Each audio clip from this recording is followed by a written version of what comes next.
막연히 걱정할 필요가 없는 것이 언뜻 봐서는 크게 표시 나지 않는 정도의 얼굴 모습을 회복할 수 있습니다. 그래서 적절한 시기에 적절한 치료를 통해서 정상처럼 살아갈 수 있는 것이 현대의 구순 9개월이라고 할 수 있겠습니다.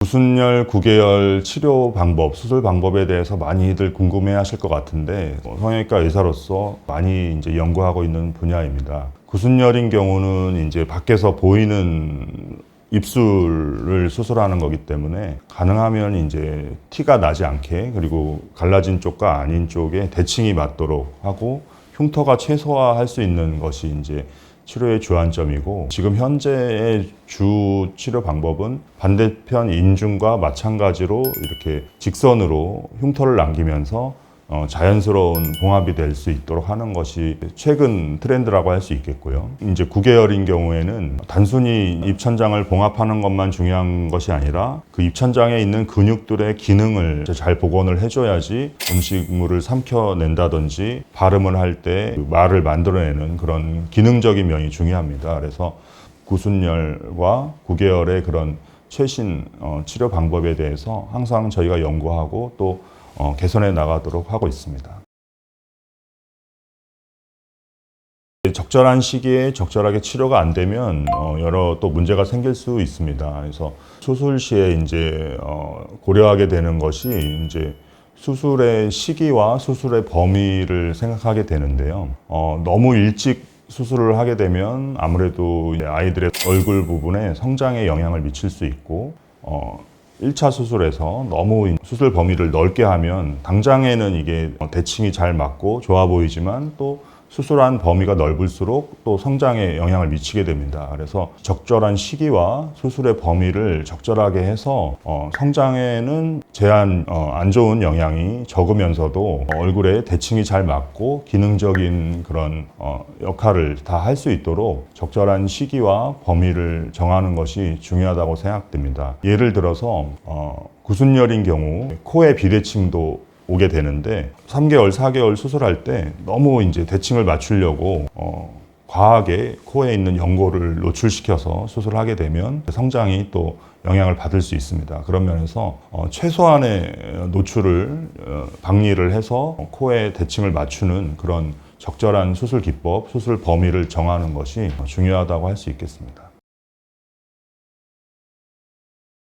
구순열을 진단받은 경우에는 보통 3개월에서 4개월에 수술을 한다고 말씀드렸는데, 수술할 때까지 그냥 이렇게 두게 되면 입술이 갈라져 있는 부분이 점점 넓어지고 코의 변형도 또 심해지는 그런 경우가 있을 수 있습니다. 주로 완전 구순열인 경우가 해당이 되겠는데요. 그런 경우에는 잇몸과 코에 이렇게 장치를 해서 입술이 더 벌어지는 것을 막아주고 코의 변형도 어느 정도 일어나지 않도록 예방을 해주는 몰딩 장치가 있습니다. 그래서 3개월, 4개월까지 그냥 기다리는 것이 아니라 몰딩 장치를 통해서 입술의 변형을 막고 코도 정상적인 모양대로 성장을 할 수 있도록 몰딩 치료를 한 후에 수술을 한다고 하면은 더 좋은 결과를 얻을 수 있을 것입니다. 구순열인 경우에는 사실 발음이나 말하는 데에는 큰 영향이 없습니다. 주로 얼굴의 외형적인 면에 변화가 클 것 같고요. 9개월인 경우에는 수술할 때 입천장에 있는 근육을 잘 봉합을 하는 수술을 하게 되고, 그러한 경우에도 발음에 문제가 생기는 확률이 10%, 20% 정도에는 생길 수 있습니다. 코로 발음할 때 바람이 새는 비음이 많이 발생하게 되고, 그런 면에서는 언어 치료사와 언어 치료 이런 것들이 중요하게 됩니다. 그래서 정상적으로 12개월에서 18개월의 수술을 잘 했더라도 아이가 어느 정도 말을 배운 후에는 이제 제대로 된 언어 평가를 하게 되고요. 필요한 경우에 언어 치료를 병행해서 하게 됩니다. 그래서 언어 치료를 통해서도 회복이 되지 않는 그런 국의 인두 부전, 말을 할 때 발음이 코로 새는 그런 게 발생한다 했을 때는 또 2차적인 국의 성형 수술을 통해서 또 발음을 개선시키는 그런 수술 방법이 또 있습니다.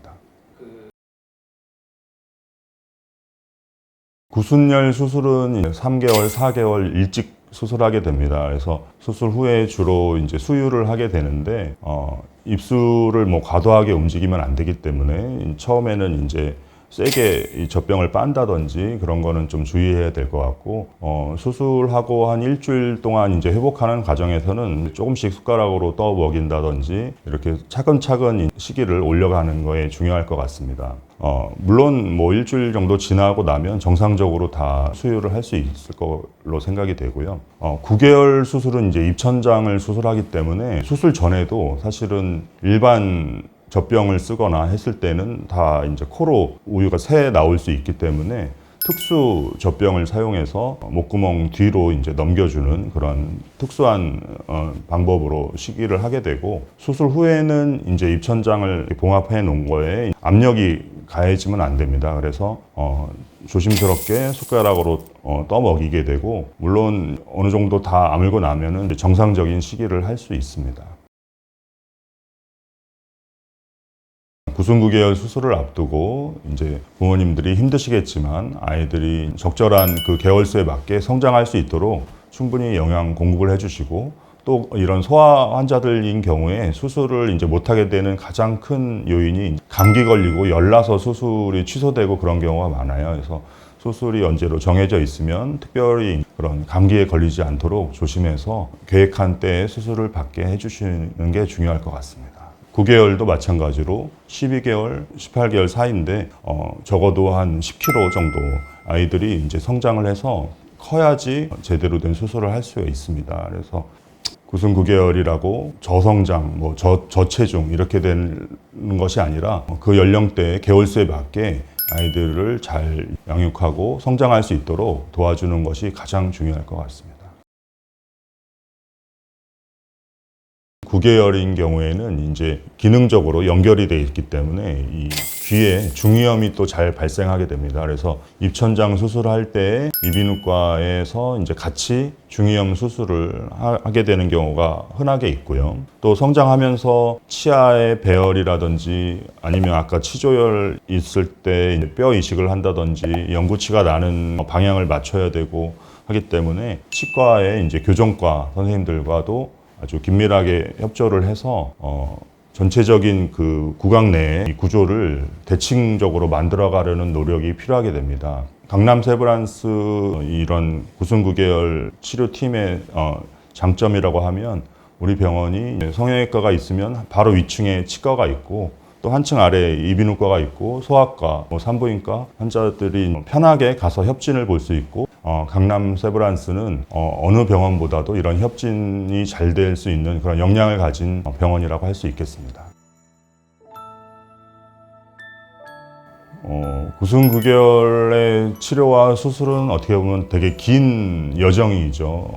신생아 때 그리고 뭐 돌 때 수술을 통해서 끝나는 게 아니라 성인이 될 때까지 언어 치료도 해야 되고 중간중간에 또 필요한 수술이 있다면 또 해줘야 되고 긴 계획과 그런 수술이 필요한데, 그래서 저희가 생각할 때 9순9개월 환자들은 마치 우리 아이들처럼 하나하나가 남 같지 않습니다. 계속 신경을 쓰게 되고 언제 오는지 기다리게 되고 계속 또 그런 치료 계획에 저희가 동행하게 됩니다. 그래서 저희 강남 세브란스 병원 다학제 진료팀이 그 긴 치료의 여정을 끝까지 완주할 수 있도록 항상 노력하겠습니다.